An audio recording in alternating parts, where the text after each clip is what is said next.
qualified guys and girls. How you guys doing? Today is a Tuesday, the 2nd of March 2021, and our first subject of today is science, and the topic is the revolution of the earth. The revolution of the earth. The revolution of the earth. I think you guys should start asking questions. What is the revolution of the earth? The earth again. The last time we saw the rotation of the earth. Today we are looking at the revolution of the earth. Let us take a little flashback on our previous lessons which are related to this. In our last previous lesson, we saw the rotation of the earth, and we did explain that rotation means the movement of the earth round the sun. The movement of the earth round the sun in one day or 24 hours.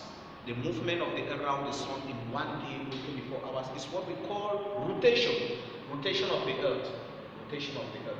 And we saw some words like spacecraft, which is a vehicle used to travel into outer space, an astronaut, someone trained to make flights into outer space, a star, one of the celestial bodies, especially that which appears as a dot of light at night, a planet, a celestial body, a heavenly body that is found in outer space. We saw orbit, and we say orbit is a curved path through which a celestial body moves in outer space. We saw all those things, and we saw one of our astronauts, Galileo, how he went into Jupiter. And on his way to Jupiter, he had the picture of the earth, the moon, and the sun. After that, we saw some of the explanations he gave to us concerning the earth, the moon, and the sun. So finally, we left that topic and we landed at sunrise and sunset. And we said sunrise simply means when the sun appears above the line that shades the earth and the sky. That line is called the horizon. When the sun appears above that line in the early hours of the morning, we call it sunrise. And it is in the east. The sun appears above the horizon in the early hours of the morning in the east. We call it sunrise. And we said during the day, the sun will appear to be higher up the sky. And when it is midday, the sun will start falling, will start descending. And when it is evening, the sun will sink below the horizon. The sun will go below the horizon. This time around in the west, and we call it sunset. We call it sunset. And we did say that we look at the sun seems to be appearing in different positions during different hours of the day. It is not that the sun is moving, the sun does not move. It is the movement of the earth around the sun that makes it look like the sun is moving. The sun remains in a fixed position, the sun does not move. That takes us to our day's lesson, the revolution of the earth. As the earth is moving around the sun, it spins on its axis, and the earth takes 365 and 1/4 days to complete one movement around the sun in 1 year. One movement around the sun in 1 year. When the earth completes 365 and 1/4 days moving around the sun and spinning on its axis, we call it the revolution of the earth. So what makes the revolution of the earth different from the rotation of the earth is that it takes a year for the earth to complete one revolution, while it takes 24 hours or 1 day for the earth to complete one rotation. And the earth, I told you, is held in an oval tilted position, and the earth moves in an oval shaped orbit. Oval. The earth is not round like a circle, it is almost spherical, as you can see on our chalkboard. It is spherical, and it is tilted in outer space. It is not standing straight, it is tilted. It is tilted in outer space. As the earth is moving around the sun in 1 year, it comes a time when the length of days and night becomes shorter. Either we have longer days, shorter nights, or we have shorter days, longer nights. When it starts happening, it is giving us a signal that something is going to happen. What is going to happen? There is a change in season. A change in season.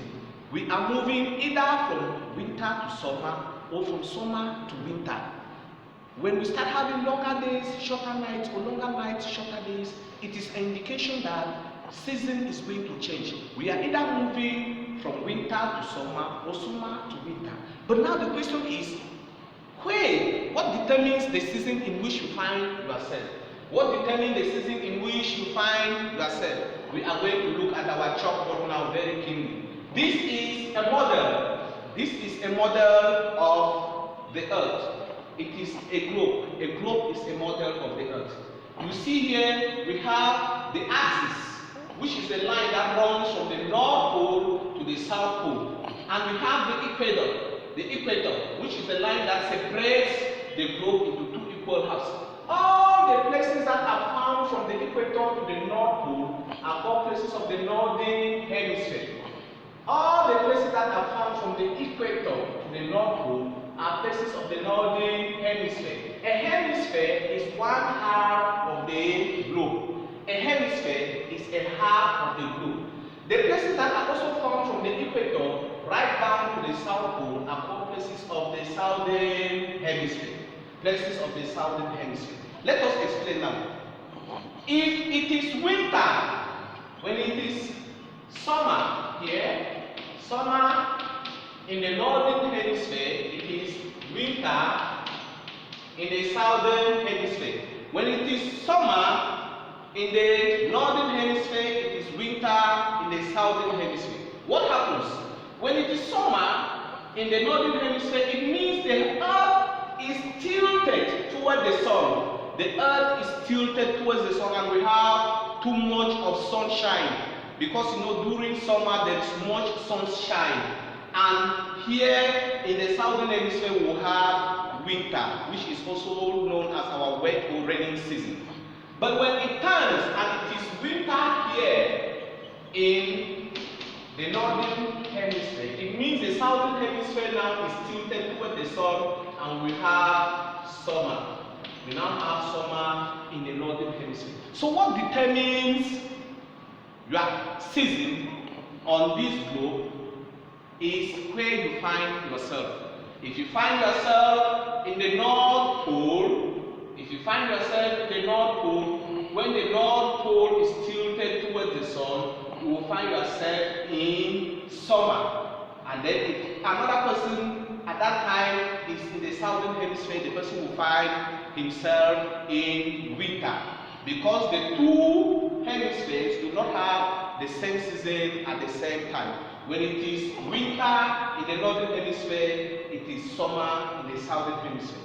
But the places around the equator, take care of this. Take great note of this. The places that are found along the equator, they have the same length of day and night all throughout the year. They have the same length of day and night all throughout the year. Why is it that they have the same day and night, length of day and night all throughout the year? Because there is no distinct season. They do not have any distinct season, whether it is winter or summer, or it is summer or winter. It is a combination, a mixture. There is no distinct season for the places along the equator. So they have equal length of day and night. Equal length of day and night. I hope I've been able to communicate to you guys. These are interesting topics I would have really loved us to treat while you were here, so that we could make it lively. But I know even as you are still at home, you will still send your questions on my private WhatsApp. You know the reason why the questions should come on the private WhatsApp, so that they are private. You don't get to consume people's credit. If they don't want to share the same question with you, you can share with the teacher. So please, these are interesting topics, very, very interesting. They are our daily actions, things we see every day. We see changes in season. We notice that sometimes we have longer days and shorter nights, and we cannot explain why. But from geography today, from our science, we can now understand. Sometimes we have summer and other people are having winter, and we're unable to understand. But from our explanation today, I know if somebody asks you a question, you will be able to explain. Any further questions, you can see me on my private WhatsApp. Ciao guys, have a wonderful time. Tomorrow is another day. Bye.